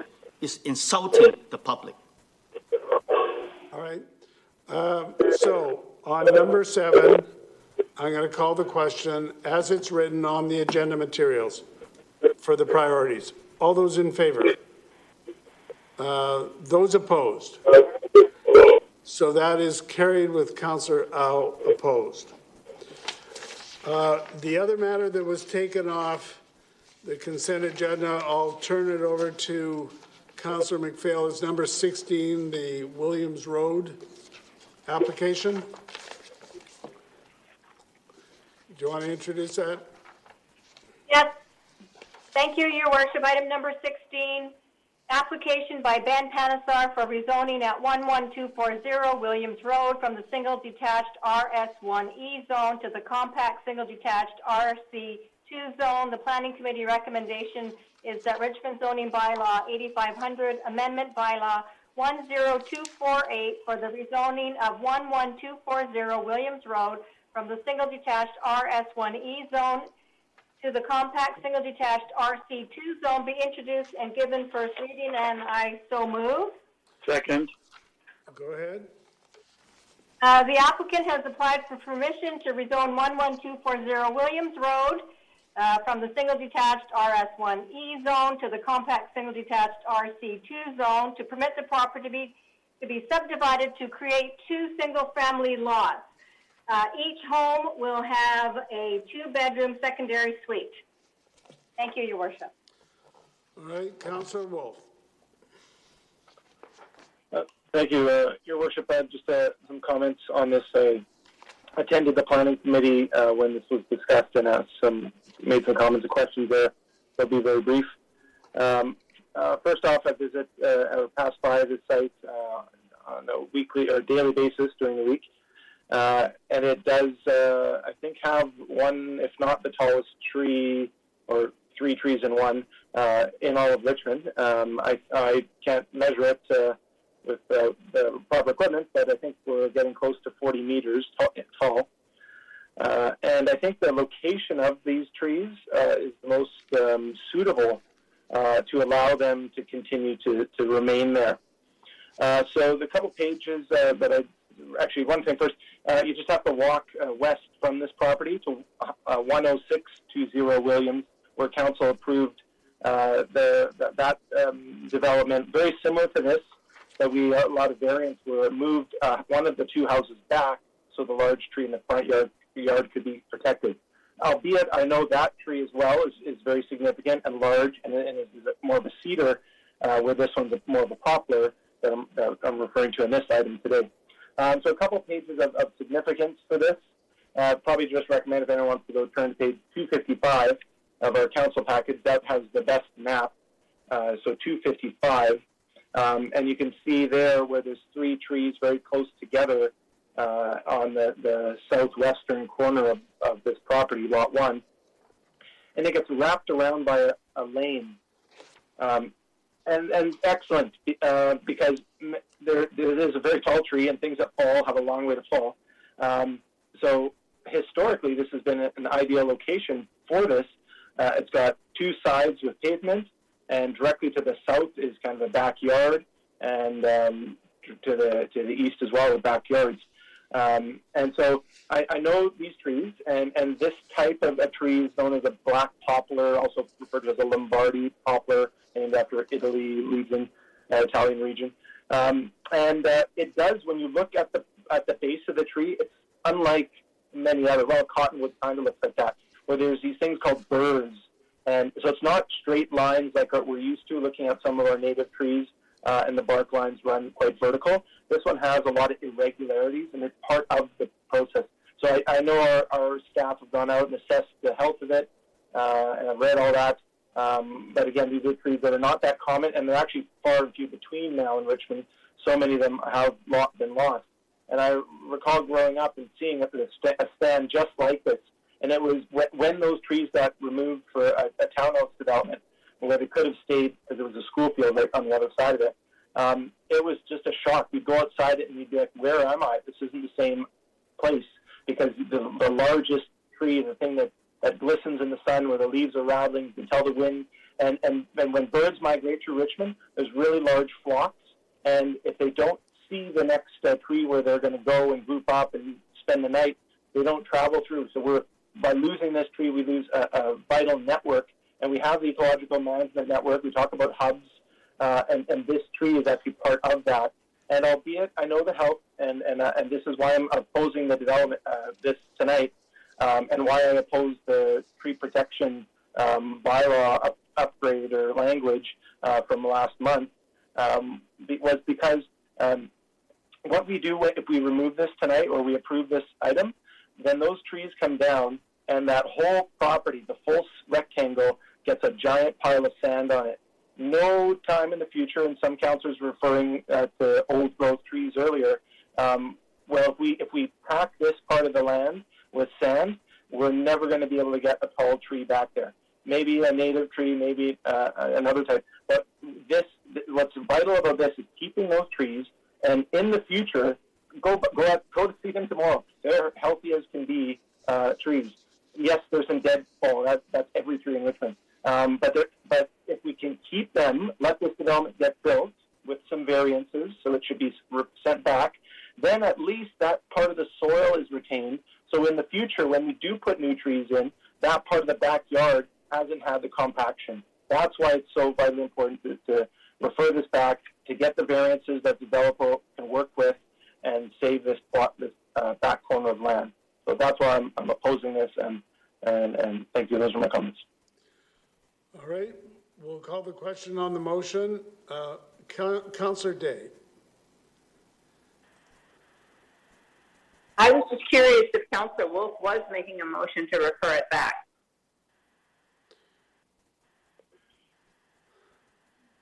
Well, he didn't say that. No, I'm opposing. I heard the comments at planning. And he doesn't have the floor either. So I'll call the question. All those in favor? Those opposed? It's carried with Councillor Wolf opposed. That brings us to number 21, the proposed new soil deposit and removal bylaw. If you could mute your mics, please. So from the General Purposes Committee, I won't read it exactly. It's as stated on the council agenda packet, that each of the following bylaws be introduced and given first, second, and third reading. There's the soil deposit removal bylaw, the notice of bylaw violation, the municipal ticket information authorization, and the consolidated fees bylaw. Secondly, the staff report back to council in 2 years to give a status update. And thirdly, that the consolidated 5-year financial plan be amended accordingly. And I would so move. Moved and seconded. This one we saw a while ago, and it was felt that it should go for further consultation. And we did send it for further consultation, and the matter was beefed up considerably as a result of that consultation. I won't go through the specific provisions that are there, but it's something that's of ongoing concern to council, and we hear about it all the time. And there's applications all the time, so we need to be as specific as we can.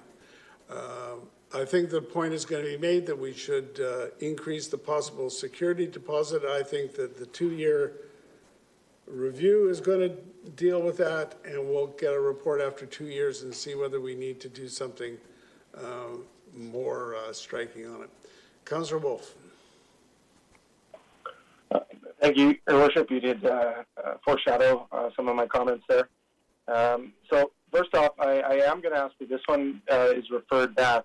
And the main reason is the last time there was an amendment brought forward to remove the max, it was a split vote. And that was at the General Purposes Committee. And then that same very night at the public hearing, Council heard about the Farming First strategy. And that was given its final approval then. So I think that the gap there, knowing that we now have the Farming First strategy, that perhaps more people would support the amendment at removing the max. So I would like to have another discussion on this. I am not satisfied with waiting 2 years. A lot can happen. A lot of proposals are going to have been sitting on the back burner, and we could very well we could be very well dealing with very large soil movement within the next 2 years. So I would, if this does get to a vote, I would also ask that it be split apart. So I'm opposed to number 1, but I'm definitely in support of number 2 and 3. I think we should do get 2-year updates, and I do think it should be part of the financial plan to hire more soil bylaw officers when needed. But it's the language in the bylaw that speaks to the security deposit. I'll just highlight some of the reasons why that is so important and needs to be addressed. One is, in the report, staff referred to trying to strike a balance at not having too onerous of an issue for people who want to do bring soil in to do road or development or add to the land. But also on page 303, it mentions that agricultural land commission bonds only go up to $290,000. So our max and those bonds are still considerably under some of the value of tipping fees for a modest, large-sized parcel in Richmond. So looking at what other municipalities like Maple Ridge, Tip Meadows, Surrey, and the township of Langley do, they don't have a max. So if there is a larger risk and a larger amount of work to get land back the way it was, if the contaminated soil gets on it, then there should be more security deposit put up front. It should go in just as a graph of one thing is rising, the other one should go with it. So that's another thing that having the Farming First strategy factor into this, we're going to be allowed to trump other uses anyways. So if the soil deposit language is related to, and in there it talks about, yes, environmental sensitive areas and riparian management areas on page 314, we just approved Farming First, which would say if there's a farm plan, that goes ahead anyway. So soil bylaw transfer can go ahead. So the security deposit is the key piece of this legislation here tonight. And just finally, looking at a couple of the numbers there, and I know we've had a lot of discussion on soil coming from Richmond or outside of Richmond, or alluvial soils from Delta, that kind of thing. If you look on page 330, it talks about 2 types of fees: the volume fee, and the which includes soil from within Richmond, and that would be $7. $7, and then the outside fee, or the fee for outside Richmond, would be $14, would be twice as much. I think that's actually too low, and the one for soil in Richmond is too high. If we really want to build an incentive, then having it less than some of the other neighboring municipalities have, I think would be the way to go. So I think this is not actually going to help us achieve the objective that's in the bylaw or the Farming First strategy, if you support that. So with those points, I am opposed to part 1 only, but I would like to refer it back to see if there's further comments that we can get now that the Farming First strategy has been settled, and how that might impact the maps. Are you moving referral back? Yes, I'm moving referral back. Is it seconded? It is not seconded.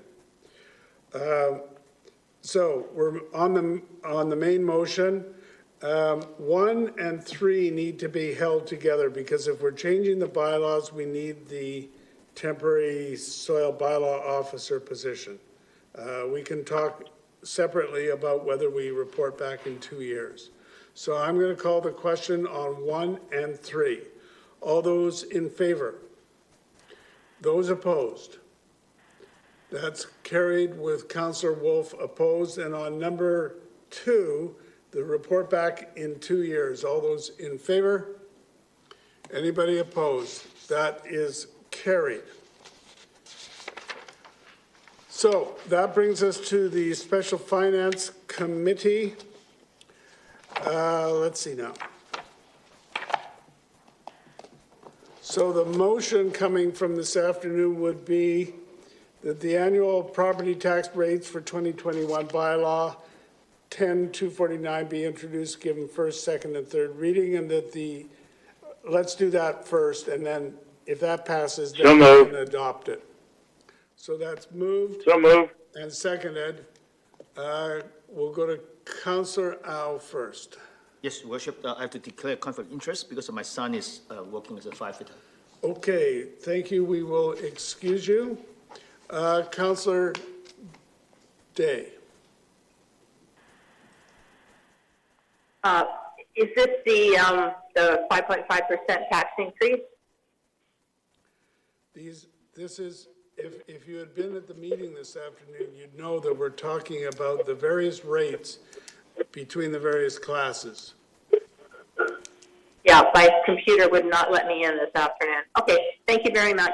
Then I understand. Want to make sure that I understand it. Thank you. Okay, so we're going to call the question on that. All those in favor? Any opposed? I'm not seeing anybody, so that's carried. And then adoption of the tax rates. Can I have a motion? Move adoption. Moved. And move adoption. And is it seconded? It is seconded. Second. Anybody wanting to speak to that? All those in favor? Anybody opposed? That is carried. So that brings us to the announcements. I've got a few announcements. First of all, we know that we're into a by-election, and that's going to be to fill the vacant seat on council. Starting tomorrow, all eligible voters in Richmond will be able to register to submit their ballot by mail. This is the first time that the municipal election in Richmond has allowed this, and we're doing this to keep our by-election as safe as possible for everyone during the pandemic. So you can go to a polling place, you can go by mail if you want. Go online, richmond.ca/election services to request a mail ballot package and find out more. And the unofficial list of candidates is now in place for the by-election, and their information is now also on the website. We then have the National Day of Mourning, Wednesday, April 28th. I'm sorry that we're not able to do this. This is really a meaningful event each year. This coming Wednesday is National Day of Mourning to remember those who have lost their lives or suffered illness or injury while working. We normally have the ceremony at the Stevenson Fishermen's Memorial at Gary Point, but COVID doesn't allow us to do that. Richmond has a strong and rich maritime history connected to the fishing industry, and despite this cancellation, we encourage everyone to take a moment to remember those workers and their families on the 28th. And I should say that while we focus on the fishing industry because there's been so many fatalities there, it's really a national day of mourning for any worker who has lost his or her life while on the job.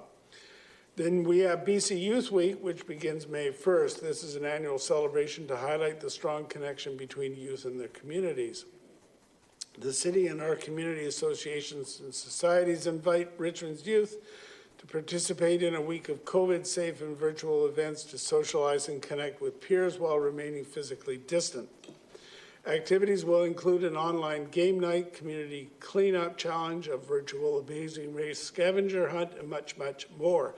And during Youth Week, the city also hosts the UROC Youth Awards to celebrate the achievements and dedication of outstanding youth within the community. So again, go to our website, richmond.ca/youthweek. Then we have the summer program registration. It starts May 4th. You can register for aquatics, programs, and other activities that begin June 28th by visiting richmond.ca/register. All facilities and programs will meet strict health and safety guidelines as set out by local and provincial health authorities. Then we have Child Care Month, which is May. It's an opportunity to celebrate the work of thousands of caring and committed child care operators and early childhood educators throughout the province. The city recently unveiled its Child Care Action Plan, which will see the number of licensed child care spaces in our community more than double within the next 10 years. Access to child care remains an issue for many families, and Richmond has created over 1,200 new spaces in our community over the past 4 years. As part of Child Care Month, Richmond educators and caregivers are encouraged to join an online workshop on child development and well-being with Dr. Vanessa Lapointe. On May 1st at 9:30 in the morning, she will present not just surviving, but thriving in these exceptional times. This is a workshop offering advice and insight to provide quality child care learning in this challenging time. The workshop is presented by the city's Child Care Development Advisory Committee, so again, you go on to the website for more information. And with the warmer weather, we're going to have the farmer markets are going to come back. So we have the Quanland Street Market and the Steveston Farmers and Artisans Market. They both sell local fresh produce and crafted goods in an open air setting, and both markets follow strict health protocols. So for the Quanland Street Farmers Market, it opens Tuesday from noon till 4 at Brighouse Park until November. And the Steveston Farmers and Artisans Market will open on select Sundays beginning May 9th through September. So again, go on to QuanlandStreetMarket.ca or sfam.ca for more information. So that brings us to bylaws for second and third reading, and we're going to have to kind of juggle the order a bit, Madam Clerk.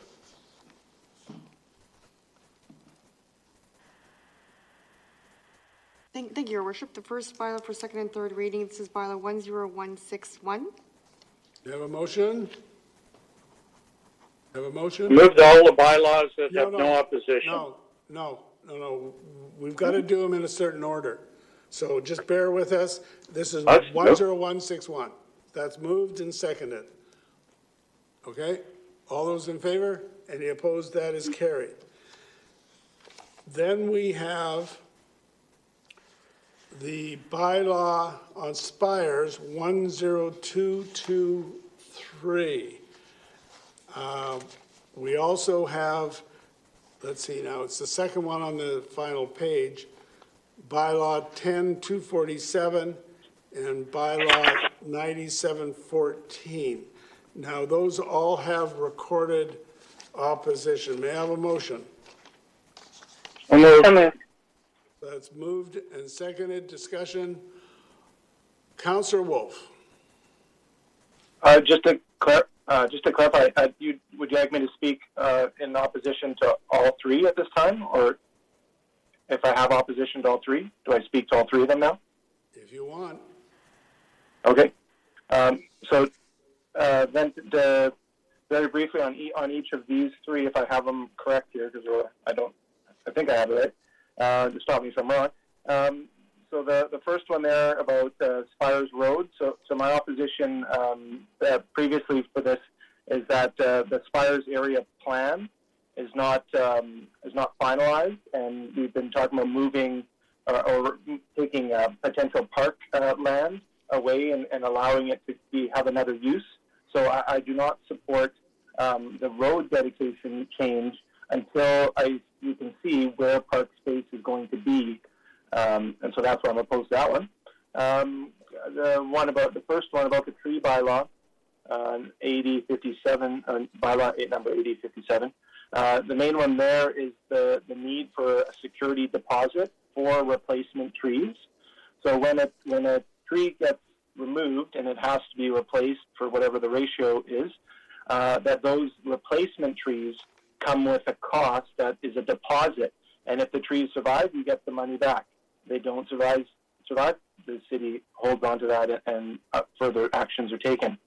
So I think having a security deposit that you like utilized in other jurisdictions would be a step forward to help support the work that our tree protection staff do.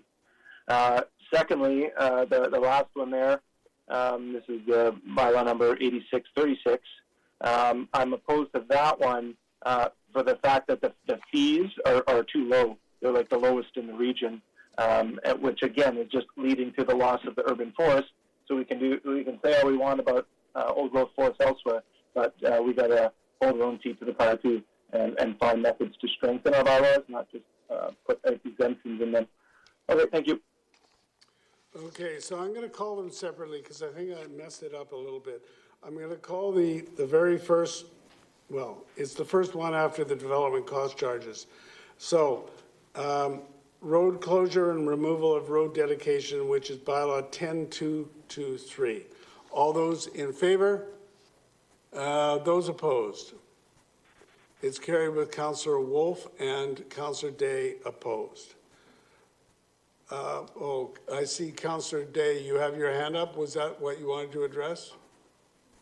Yes, because you had lumped them all together and I wasn't opposed to all three. Thank you. Yeah, I'm going to separate them now. Okay, so that one's done. Then the second one on the next page, which is bylaw 10247. All those in favor? Any opposed? That's carried with Councillor Wolf opposed. Now, I believe I said the next one was 9714. I shouldn't have lumped those in with the two that got opposed. So, but we'll do that. 9714, which has no opposition. All those in favor? Any opposed? That's carried. We'll then go to the top of the page where there was opposition before. Just hang on a second. Let's do them in sequence. At the very bottom of council page 12, bylaw number 10243. May I have a motion? Moved and seconded. Discussion. All those in favor? Any opposed? That's carried. And going to the top of the next page, bylaw 10246. May I have a motion? Moved and seconded. Discussion. All those in favor? Any opposed? It's carried with Councillor Wolf opposed. And then we have bylaw 9956 and 10110. We'll do those two. May I have a motion on those? Moved and seconded. Any discussion? All those in favor? Any opposed? That is carried. And finally, amendment bylaw 10111. May I have a motion? Moved and seconded. Discussion. All those in favor? Any opposed? That is carried. I think that's all of them, right? Yeah. Madam Clerk, Development Permit Panel. Thank you, Your Worship. There are two recommendations. Recommendation 1, that the minutes of the Development Permit Panel meeting held on April 14th and the Chair's report for the Development Permit Panel meetings held on July 11th, 2018, February 26th, 2020, April 29th, July 15th, and October 1st, 2020, and March 24th, 2021 be received for information. And recommendation 2, that the recommendations of the panel to authorize the issuance of a development permit for the property located at 22720 and 22740 Westminster Highway. Subsection 2A, a development permit for the property at 2660 Smith Street. A development permit for the property at 13020 Delph Place. 2D, a development permit for the property at 9900 Number 3 Road and 8031 Williams Road. And 2E, a development permit for the property at 9751 Bridgeport Road, and also a development permit for the property at 5500 Number 3 Road be endorsed and the permits so issued. I have a motion moved and seconded. Discussion on those. Okay, call the question. All those in favor? Anybody opposed? That is carried. And someone move adjournment. Okay, we're now adjourned. Thank you very much, ladies and gentlemen.